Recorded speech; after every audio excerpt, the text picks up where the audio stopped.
Hello everyone, good morning to all of you. आइए आज हम लोग न्यायिक सक्रियता के बारे में जानते हैं। जानेंगे न्यायिक सक्रियता क्या है, इसके कॉन्सेप्ट को भी समझेंगे और फिर जानेंगे न्यायिक सक्रियता कब से शुरू हुआ, कहाँ शुरू हुआ और भारत में किस प्रकार यह काम कर रही है। इन सारी बातों को आइए जानते हैं। तो न्यायिक सक्रियता की जो अवधारणा है ये सबसे पहले अमेरिका में पैदा होती है और वहीं जो है यह विकसित भी होती है। और यह शब्दावली पहली बार जो है 1947 में आर्थर सेल्सिंगर जूनियर, जो कि एक अमेरिकी इतिहासकार एवं शिक्षाविद भी है, इन्हीं के द्वारा जो है ये प्रयुक्त होता है।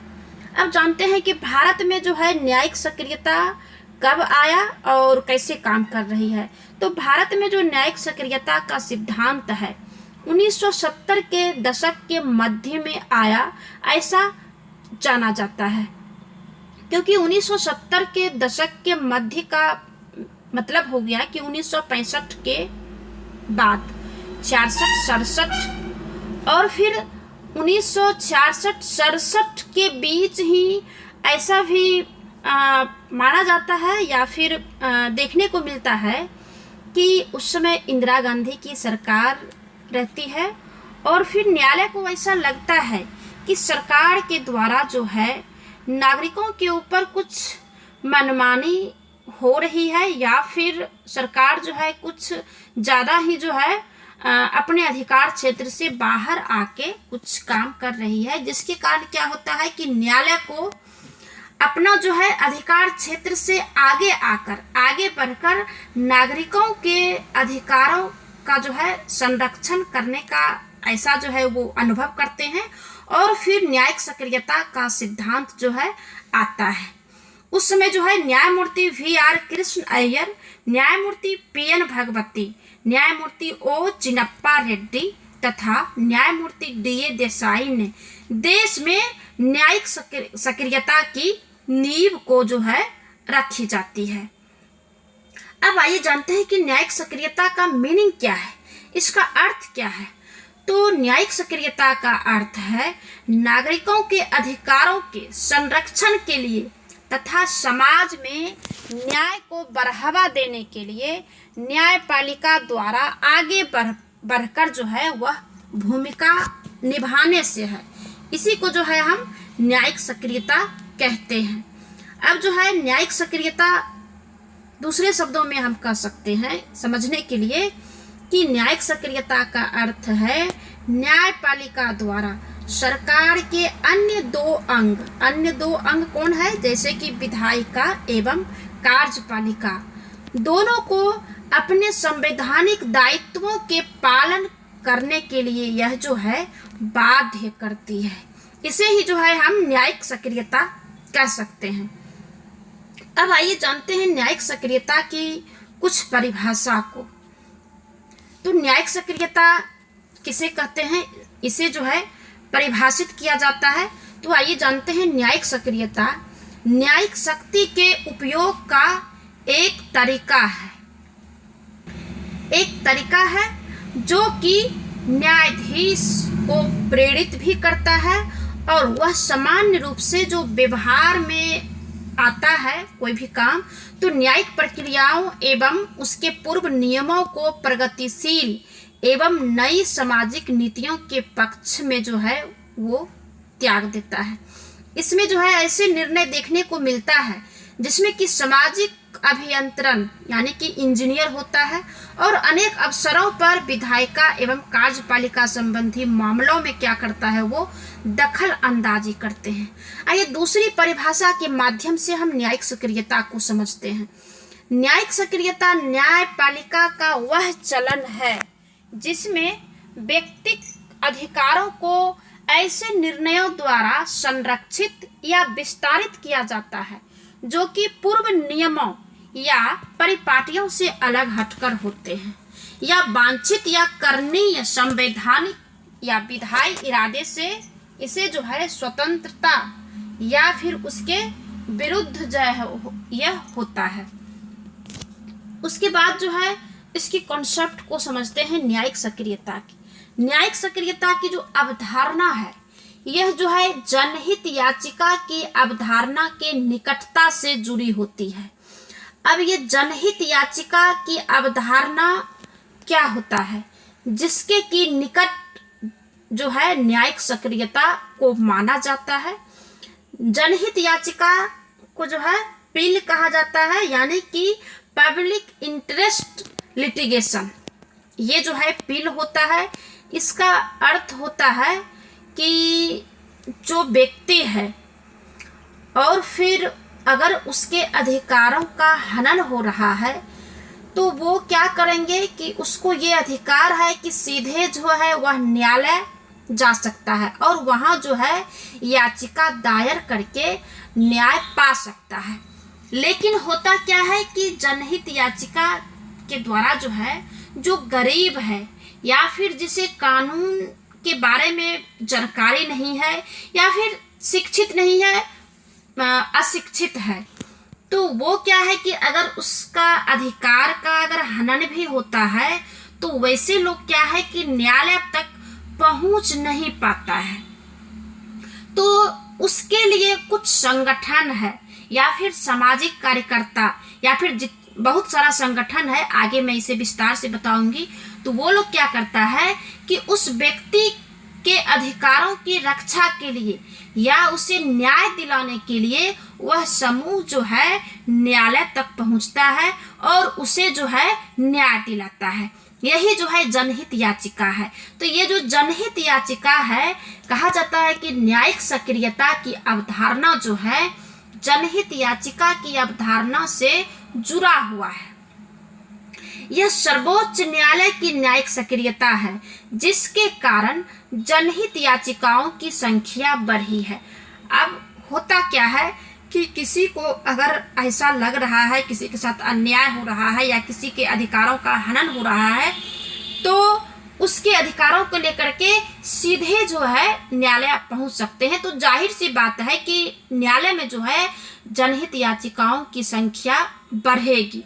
दूसरे शब्दों में हम कह सकते हैं कि पिल जो है न्यायिक सक्रियता का ही परिणाम है, यानी कि जो न्यायालय है उसके सक्रिय रहने के कारण जो है जो जनहित याचिका छोटी छोटी याचिका भी जो है वहां पहुंच जाता है, जिसके कारण उसे जो है न्याय मिल जाता है।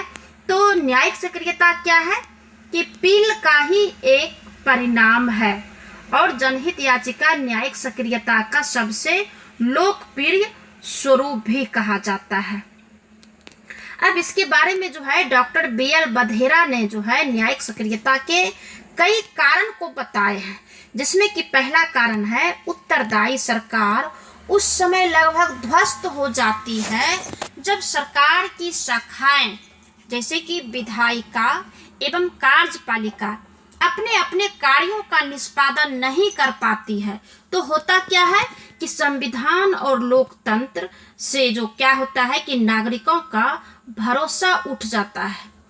दूसरा है कारण कि नागरिक अपने अधिकारों एवं आजादी के लिए न्यायपालिका की ओर देखते हैं। तो परिणामतः क्या होता है कि न्यायपालिका पर पीड़ित जनता को आगे बढ़कर मदद पहुंचाने का भारी दबाव बढ़ता है।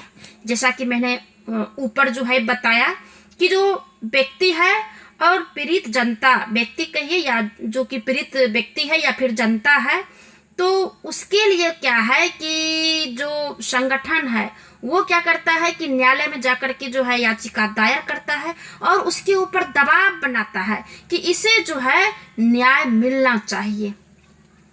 तीसरा है कि न्यायिक उत्साह, तीसरा है ये टाइप मिस्टेक हो गया है, अर्थात न्यायाधीश भी बदलते समाज के आवाज, समाज में जो है जो भी बदलाव आ रहा है तो उसमें सुधार में भागीदार बनना चाहता है। कि जैसे कि मान लिया जाए कि अभी का समय नेटवर्किंग का समय है, सोशल मीडिया का समय है और जितने भी कार्य होता है वो सारे कार्य जो है ज़्यादातर जो है अब ऑनलाइन होता है। तो इसमें क्या है कि लोगों को जो है इसकी सुविधाएं चाहिए। तो अगर सरकार जो है यह सुविधा का जो है नहीं कर पाता है, नागरिकों का यह सुविधाओं इस सुविधा की आवश्यकता की पूर्ति अगर नहीं कर पाता है तो न्यायालय क्या करता है कि आगे बढ़ करके उस समाज की आवश्यकताओं की पूर्ति करने के लिए वो भागीदार बनना चाहता है। इससे क्या होता है कि जनहित याचिकाओं को हस्तक्षेप के अधिकार के तहत उसे क्या करता है, प्रोत्साहन मिलता है। अब आगे है कि विधायी निर्वात। इसका मतलब है कि ऐसे कई क्षेत्र हो सकते हैं जहां की विधानों का अभाव है। यहाँ मतलब हो गया कि जहां कानूनों का अभाव है तो वहां क्या करेंगे, न्यायालय पर ही जिम्मेदारी आ जाती है कि वह परिवर्तित सामाजिक जरूरतों के हिसाब से न्यायालयी विधायन का कार्य करे। आगे है कि भारत के संविधान में स्वयं ऐसे कुछ प्रावधान हैं जिनमें न्यायपालिका को विधायन यानी कि कानून बनाने की गुंजाइश है या एक सक्रिय भूमिका अपनाने का जो है उसे मौका भी मिलता है। तो इसलिए क्या होता है, इसके बारे में जो है सुभाष कश्यप ने कुछ ऐसी आकस्मिकताओं पर चर्चा करता है जिससे कि न्यायपालिका अपने सामान्य क्षेत्राधिकार को लांघकर ऐसे क्षेत्र में दखल दे जो कि विधायिका या कार्यपालिका का जो है वहाँ पर कार्यपालिका का दायित्व वो जो है न्यायालय जो है अपने अधिकार क्षेत्र में जो है कर लेते हैं। यानी कि हुआ क्या कि जब विधायिका और कार्यपालिका को जो कार्य करना चाहिए अगर वो नहीं करते हैं तो न्यायालय जो है अपने क्षेत्राधिकार यानी उसका जितना अधिकार है उस अधिकार को लांघ कर यानी आगे बढ़ के उस क्षेत्र से बाहर आकर के क्या करता है कि दखल देता है। तो कैसे देता है, जिसमें पहला है कि जब विधायिका अपने दायित्वों का निर्वहन करने में जो है विफल हो गई हो तब न्यायालय जो है ऐसा काम कर सकती है। दूसरा है कि एक अंग विधायिका जिसमें कि किसी दल को बहुमत ना मिला हो, ऐसी स्थिति में जब सरकार कमजोर एवं असुरक्षित हो तो ऐसे निर्णय लेने में सक्षम नहीं रहता है जिसके कारण कोई जाति या समुदाय या अन्य समूह अप्रसन्न हो जाए। होता क्या है कि जब विधायिका कमजोर होता है या बहुमत में नहीं होता है तो ऐसी स्थिति में सरकार अपने आप को कमजोर महसूस करता है, असुरक्षित भी समझता है कि कब जो है मेरी कुर्सी चली जाएगी, मेरा जो है गद्दी छीना जाएगा। तो जहाँ पर कि विधायक यानी जनप्रतिनिधि कुछ निर्णय लेने में सक्षम नहीं होते हैं तो वहाँ पर न्यायालय जो है आगे आकर के अपना जो है कार्य करते हैं न्यायिक सक्रियता के माध्यम से। आगे है कि सत्तासीन दल सत्ता खोने के भय से ईमानदार और कड़ा निर्णय लेने से डर सकता है और इसी कारण से जो है समय लगता है उसके कामों में और निर्णय लेने में देरी भी लगती है। अर्थात न्यायालय पर जो है कुछ कठोर निर्णय लेने संबंधी दुर्भावना डालने के लिए जो है जिन मुद्दों को संदर्भित किया जाता है वैसे मुद्दों को जो है सरकार क्या करती है कि भय लगता है उसे और वो कड़ा निर्णय जो कि लेना भी चाहिए लेकिन वह जो है नहीं ले पाता है। कारण है कि उसे जो है सत्ता खोने का डर रहता है। इसीलिए आगे है कि जहाँ की विधि के न्यायालय का मजबूत सर्वसत्तावादी संसदीय दल वाली सरकार द्वारा गलत नियत या उद्देश्यों से दुरुपयोग हो रहा हो, जैसा कि आपातकाल के दौरान हुआ था। आपातकाल के समय जो इंदिरा गांधी की सरकार थी तो उनके समय को जो है न्यायालय जो है उस समय मजबूत स्थिति में जो है थी, क्योंकि न्यायालय को आगे बढ़ करके जो है जनता के लिए काम करने की जरूरत थी और काम किया भी था। आगे है कि कभी कभी न्यायालय जाने अनजाने स्वयं या मानवीय प्रवृत्तियां या लोक लुभावनवाद, प्रचार, मीडिया की सुर्खियां बटोरने आदि का भी शिकार हो जाता है, जिसके कारण क्या होता है कि न्यायालय को आगे बढ़ के काम करना होता है। अब आइए जानते हैं कि न्यायिक सक्रियता जो है इसके उत्प्रेरक को हम पढ़ते हैं, जानते हैं कि न्यायिक सक्रियता के लिए जो है कौन ऐसा समूह है या कार्यकर्ता है जो कि इसके माध्यम से जो है न्यायिक सक्रियता के माध्यम से नागरिकों को जो है न्याय दिलाता है। जिसमें पहला है नागरिक अधिकार कार्यकर्ता।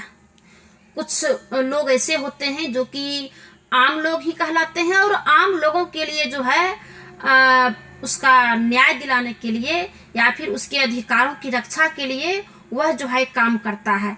तो ये समूह क्या होता है, मुख्यतः नागरिक एवं राजनीतिक अधिकारों से जुड़े मामले को उठाते हैं। ये लोग क्या करते हैं कि नागरिकों एवं कुछ राजनीतिक अधिकारों से जुड़े मामले को वह जो है न्यायालय में उठाते हैं। दूसरा वह है जो जिसे हम उपभोक्ता कहते हैं, उपभोक्ता सरकार अधिकार कार्यकर्ता, यानी कि जो है कंज्यूमर राइट्स एक्टिविज्म जो है, ये लोग क्या करते हैं कि राजनीति एवं आर्थिक व्यवस्था की जवाबदेही के ढांचे में उपभोक्ता अधिकार व्यवस्था की जवाबदेही के ढांचे में उपभोक्ता अधिकार संबंधी मामले को जो है उठाता है। आगे है कि बंधुआ मजदूर समूह है। अब जो बंधुआ मजदूर है उसका भी ग्रुप है, जैसे कि लेबर ग्रुप है, बहुत जगह जो है संगठन का नाम भी रखता है, जैसे कि यहाँ पे इंटक कहा जाता है। तो ये लोग भी क्या करते हैं कि भारत में मजदूरी दास्ता के उन्मूलन के लिए न्यायिक सक्रियता की अपेक्षा जो है करते हैं। आगे है पर्यावरणीय कार्यवाही के लिए न्यायिक समूह। अब कुछ व्यक्ति ऐसे हैं जो कि इन्वायरमेंटल के ऊपर जो है काम करते हैं, जैसे कि ये जो चिपको आंदोलन के जो कार्यकर्ता थे, तो ये लोग क्या करते हैं कि जैसे कि पर्यावरण के क्षेत्र में कोई वन का कटाव कर रहा है, कोई वृक्ष काट रहा है या फिर कोई पानी का बर्बादी कर रहा है, तो जो सामाजिक कार्यकर्ता या फिर जो पर्यावरण संरक्षण के लिए जो काम करते हैं यानी कार्यकर्ता कहिए, ये लोग भी जो है सामूहिक रूप से और सामूहिक न्यायिक सक्रियता को बढ़ते पर्यावरणीय गिरावट या प्रदूषण को समाप्त करने के लिए यह जो है उत्प्रेरित का काम करता है। ये लोग क्या करते हैं कि आगे बढ़ के समूह के लिए, यानी कि अगर पर्यावरण नष्ट होगा तो सारे लोगों को जो है तकलीफ होगी या फिर जो भी कष्ट होगा, तो उसको बचाने के लिए ये लोग काम करते हैं। आगे है कि बाल अधिकार समूह। अब जो बच्चे हैं, जो बच्चे को जो सरकार के नियम के अनुसार उसे काम करना नहीं चाहिए, कुछ एज का लिमिटेशन है, और फिर सरकार के नियमों को अनदेखी करके कुछ ग्रुप या फिर कुछ प्राइवेट कंपनी वाले या फिर अदर जगह पे कोई अगर बाल अधिकार का जो हनन होता है, तो बाल अधिकार का भी कुछ समूह है जो कार्यकर्ता है, वो लोग क्या करते हैं कि बाल श्रम, शिक्षा, साक्षरता का अधिकार और सुधार गृहों के किशोरों तथा यौन श्रमिकों के बच्चों के अधिकारों से संबंधित मामलों को जो है वो क्या करते हैं कि न्यायालय में उठाते हैं। आगे है निर्धनता अधिकार समूह। अब जो निर्धन व्यक्ति है, अब इसके लिए भी कुछ संगठन है जो कि समाज में काम कर रही है, तो उसके जो कार्यकर्ता है ये लोग क्या करते हैं कि सूखे एवं अकाल के दौरान सहायता तथा शहरी गरीबों के मामलों को न्यायालय तक लाते हैं। आगे है मूलवासी जन अधिकार समूह। अब जो है ये समूह क्या करते हैं कि वनवासियों, संविधान की 5वीं एवं 6ठी अनुसूचियों के नागरिकों तथा अस्मिता संबंधी अधिकारों के लिए जो कार्य करते हैं, तो ये लोग भी आम जनता के लिए, आम नागरिक के लिए ये समूह जो है न्यायालय तक पहुंचकर अधिकार को दिलाता है। आगे है महिला अधिकार समूह। महिला अधिकार समूह जो है, जैसे महिला संगठन है, तो ये लोग क्या करते हैं कि लैंगिक समानता और फिर लिंग आधारित हिंसा जो हो रही है एवं महिलाओं के ऊपर जो उत्पीड़न हो रहा है, बलात्कार हो रहा है, दहेज हत्या जैसे मामलों को जो है ये लोग न्यायालय तक ले जाते हैं और फिर महिलाओं को अधिकार दिलाते हैं। एक और है बार आधारित समूह। ये समूह जो है भारतीय न्यायपालिका की स्वायत्तता जो कि एक ग्रुप है न्यायालय में भी, इसे भी जो है आगे विस्तार से पढ़ाऊंगी। और जब जवाबदेही संबंधी मुद्दों के लिए ये लोग भी जो है आंदोलन करते हैं। और फिर है कि मीडिया भी जो है स्वायत्ता समूह, मीडिया तो बहुत बढ़ चढ़ के जो है हिस्सा लेते हैं आम नागरिकों के लिए। तो ये समूह प्रेस के साथ ही राज्य के स्वामित्व वाले जन माध्यमों की स्वायत्ता एवं जवाबदेही पर जो है एकाग्र रहते हैं। और ये लोग महत्वपूर्ण फैक्टर है जिसकी हमने चर्चा ऊपर किया है। इसके अलावा भी बहुत सारे कारण हैं जो कि आम नागरिकों के लिए जो है कार्य करते हैं। अब आइए जानते हैं कि न्यायिक सक्रियता को लेकर के कुछ आशंकाएं होती है। लोगों के मन में ये बात हमेशा उठते रहती है कि आखिर क्या बात है जो कि ये लोग जो है न्यायविद कि मेरे लिए जो है क्यों काम कर रहा है। कोई भी जनता जो ऐसा सोच सकता है। तो इस संबंध में उपेंद्र बख्शी जो है, जिसका कि ये है न्यायविद है, यानी कि न्यायिक व्यक्ति है और फिर कानून के जानकार हैं, तो इन्होंने क्या किया है कि कुछ इस तरह से वर्गीकृत किया है जैसे कि है कि विचारात्मक भय। अब है कि लोगों के मन में कुछ आशंकाएं हो रही है कि कहीं ऐसा तो नहीं है कि न्यायिक सक्रियता की आड़ में न्यायालय जो है कार्यपालिका, विधायिका या अन्य स्वायत्त संस्थाओं की शक्तियां जो है हड़प रहे हैं। अब कुछ लोगों को जो आसानी से अगर उसे न्याय मिल जाता है न्यायिक सक्रियता के माध्यम से, तो उन लोगों के मन में ये भी होते रहता है, मन में विचार उठता है कि ऐसा ये क्यों कर रहा है। कहीं तो जो है न्यायालय जो है कार्यपालिका और विधायिका की जो शक्ति है, इस शक्ति का हस्तक्षेप तो नहीं कर रहा है। दूसरा है मीमांसात्मक भय। अब ये क्या है? ये वे अर्थशास्त्र, परमाणु विज्ञान या अन्य ऐसे क्षेत्रों में विशेषज्ञता रखते हैं कि वे इन क्षेत्रों में न्यायिक सक्रियता दिखा सके। आगे है लोकतंत्र संबंधी भय। अब लोकतंत्र संबंधी भय क्या है कि जनहित याचिका वास्तव में लोकतंत्र का पोषण कर रही है या भविष्य में इसकी संभावनाओं को समाप्त तो नहीं कर रही है। ये भी जो है लोगों के मन में विचार उठती है।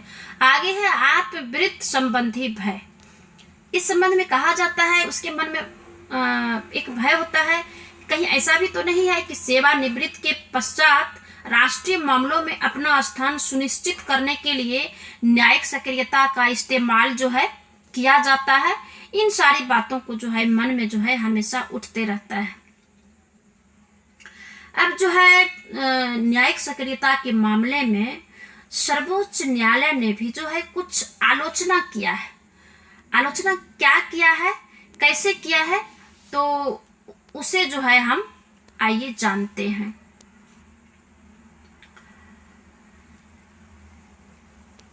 इसमें कहा गया है कि 2007 में एक मामले में फैसला सुनाते हुए सर्वोच्च न्यायालय ने न्यायिक संयम की बात कही गई थी और न्यायालयों से कहा कि वे जो है विधायिका एवं न्यायपालिका के कार्य अपने हाथों में ना ले।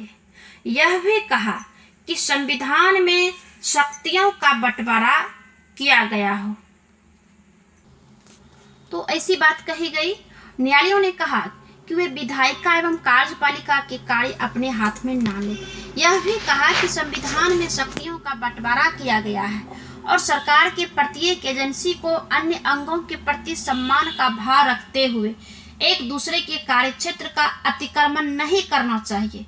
इस संदर्भ में पीठ ने कहा कि बहुत सारी टिप्पणियां जो है मेरे सामने जो है देखने को मिलता है, आते रहता है, जिसमें कि न्यायालय ने कहा कि पीठ ने, न्यायालय यानी पीठ ने यानी बेंच ने कहा, अब जो भी बेंच हो तो वह बेंच ने कहा कि बार बार हमारे सामने ऐसे मामले आ रहे हैं जिनमें जजों ने विधायी या कार्यपालिका कार्य अपने हाथ में ले लिया है, जिसका कि कोई औचित्य नहीं है। यह साफ साफ असंवैधानिक है। न्यायिक सक्रियता के नाम पर जज जो है अपनी सीमा का उल्लंघन नहीं करे। इसका मतलब हुआ कि न्यायिक सक्रियता के आड़ में अब जो है सर्वोच्च न्यायालय का कहना है कि न्यायिक सक्रियता के आड़ में जो न्यायाधीश है या फिर जज है वो विधायी और कार्यपालिका के जो कार्य है उसके कार्यों को अपने हाथों में ना ले। दूसरी बात है, पीठ ने कहा कि जजों को अपनी जिम्मेदारी और सीमा को जान लेनी चाहिए और सरकार चलाने की कोशिश बिल्कुल भी नहीं करनी चाहिए। ये भी जो है सर्वोच्च न्यायालय ने कहा। आगे है कि न्यायालय जो है प्रशासनिक पदाधिकारियों को असुविधा में ना डाले। अब है कि प्रशासनिक जो पदाधिकारी है उसको जो है ऐसा काम ना करे जज या फिर न्यायाधीश जिससे कि प्रशासनिक पदाधिकारी जो है असुविधा में चला जाए। तो इस बात को स्वीकार करें कि प्रशासनिक अधिकारियों को प्रशासन के क्षेत्र में विशेषता है लेकिन न्यायालय को नहीं है। यदि विधायिका और कार्यपालिका ढंग से कार्य नहीं कर रही है तो उन्हें ठीक करने की जिम्मेदारी लोगों को है। अगले चुनाव में अपने मताधिकार का सही प्रयोग करके उसको जो है उम्मीदवार को जो है हटा सकता है। आगे है कि तो कुल मिलाकर के हम कह सकते हैं कि न्यायिक सक्रियता बहुत जरूरी है और फिर उसकी भी कुछ सीमा होनी चाहिए और न्यायिक सक्रियता की अवधारणा जनहित याचिका की अवधारणा को निकटता से जुड़ी है। तो इन सारी मामलों को देखते हुए न्यायिक सक्रियता आज समाप्त होता है। और इस बीच में दो तीन शब्द ऐसा आया जिसके बारे में, जैसे कि जनहित याचिका आया और फिर जो ये न्यायिक सक्रियता है तो न्यायिक सक्रियता को कम करने के लिए न्यायिक संयम की चर्चा होती रहती है। तो अगले वीडियो में मैं जो है न्यायिक सक्रियता, न्यायिक संयम के बारे में बताऊंगी और फिर जनहित याचिका के बारे में भी बताऊंगी। तब तक